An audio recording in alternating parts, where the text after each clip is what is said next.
Hi friends, welcome to my channel. It's Jamie here. I just want to tell you something. You're the best viewer among all. Thanks. Alright friends, here we go. These are the ingredients that you're gonna need for your vanilla cake. So we start with 140 grams of sugar, and this is flour. It's 165 grams of flour. You need it. And then here we go to our vanilla cake mix. This is optional, however it's highly recommended, like if you can get it, because you can absolutely find it in all supermarkets, and it adds more flavor to the cake, and it's gonna be soft and it will be smelling good. So I highly recommend it, that you don't miss it. But if you miss it, it's okay, but you know, one of those things that you wouldn't like to miss, it's one of the ingredients. So we need it, and you will need just 2 tablespoons of vanilla cake mix. Okay, and here we go to our baking powder. You're gonna need 3/2 teaspoon of baking powder. 3/2 teaspoons. I'll actually add the measurements of the ingredients in the description box so that you don't miss a thing. And then we go to our baking soda. You're gonna need just half, actually it's quarter teaspoon, because we have 1/2 teaspoon, and this one you're gonna need 1/4 teaspoon of baking soda. You just need less of it, you don't need too much of it, and it's also optional, but it's highly recommended. And here we go to our how do you call this, it's vanilla essence. You're gonna need 2/2 teaspoon of vanilla essence. Yep. And then here we come to our butter, and I'll just lift it for you.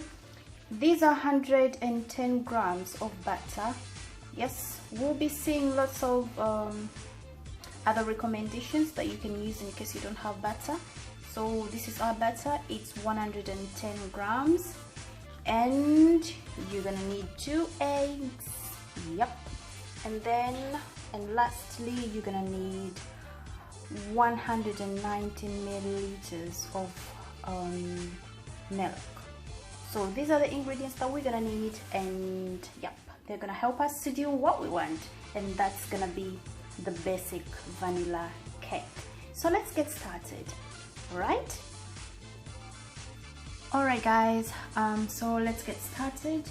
What I did, I just doubled the ingredients because I need plenty of mix. So don't mind that you see now the ingredients are doubled, don't mind about that. I just doubled the measurements. Okay, so what we're gonna do now, we're gonna get started. Okay, you start with your butter. Wait, I'll just put the butter there. All right.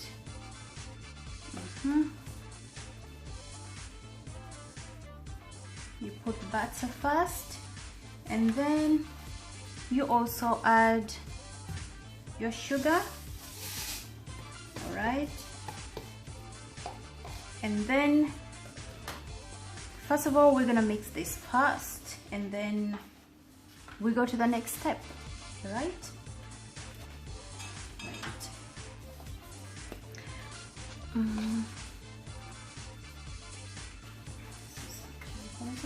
So I have my hand mixer is the one that I'm gonna use for this. It makes things easy. I mean, you don't have to struggle much. Yeah, so if you have your hand mix, better. If you have a stand mixer, yeah, that's better also. Whichever one you can use, as long as you're gonna have to mix it all together. Yeah, whichever one is easy for you. All right, so let's get started.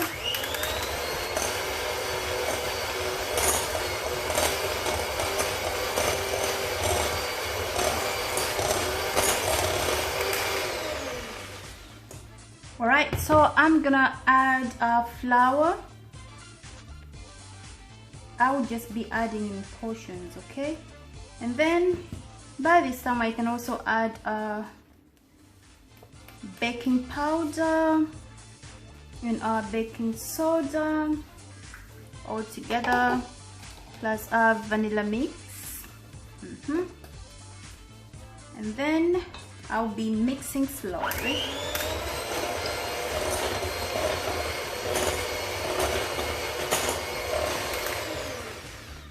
All right.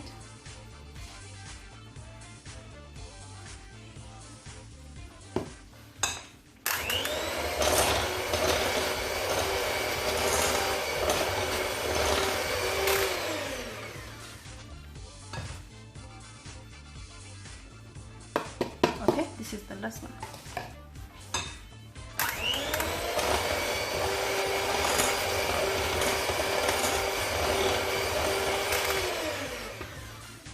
So now I'll be adding our milk.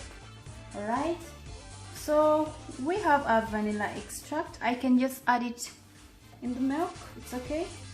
And then you mix it all together because they're both wet ingredients, so nothing wrong with that. I'll just put this in here. So I'll be adding less at a time as I'm mixing. All right.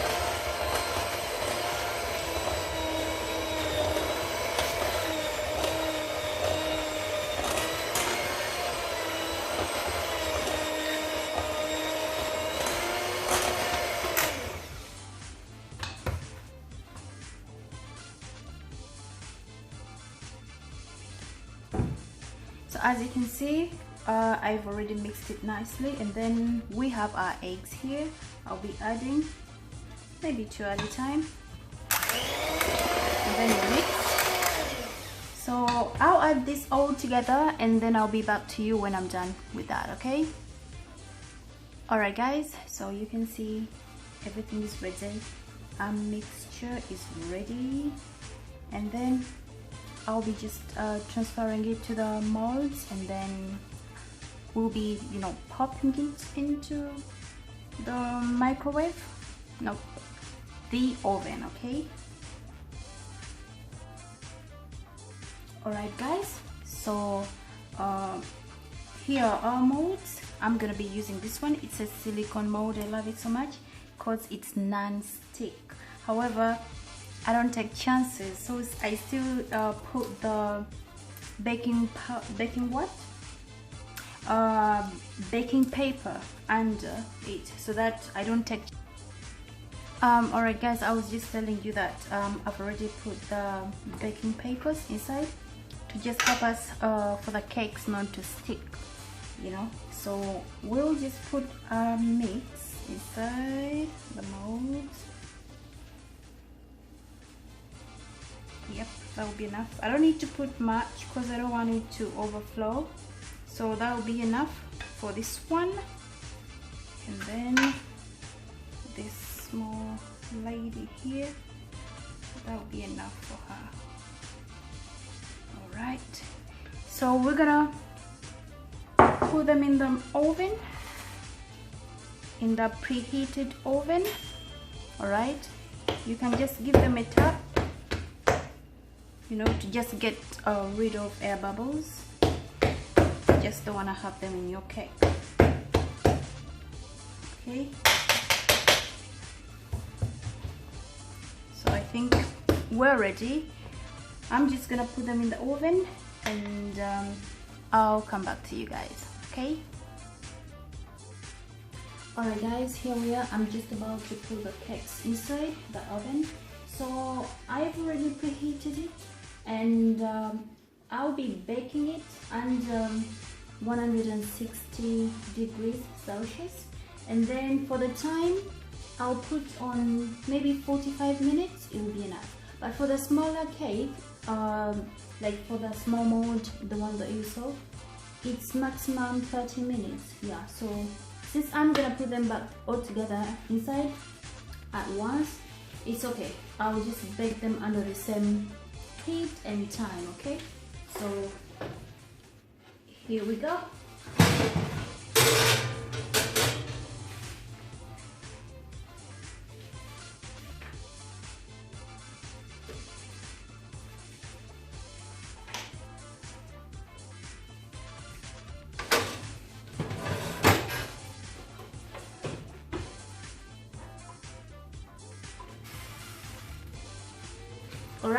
So we're gonna get back to that when the cakes are ready, and we'll see how they'll be coming out. Alright guys, we have our vanilla cakes ready here. And how do you know that it's ready? You just need to get a toothpick and you insert it in the middle of the cake, and if it comes out clean, of course you know that your cake is ready.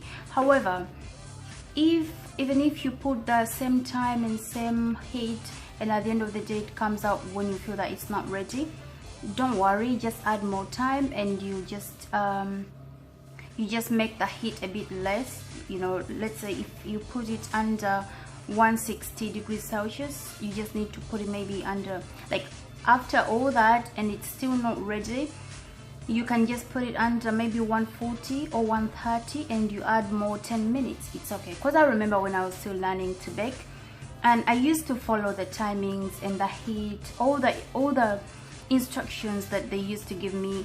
However, I don't know, is it because you're still learning? I don't know, it used to come out not ready, and I was like, what am I gonna do? So it really took me time realizing that it's okay even if it comes out when it's not ready. You just needed to give it more time in the oven. And one last thing,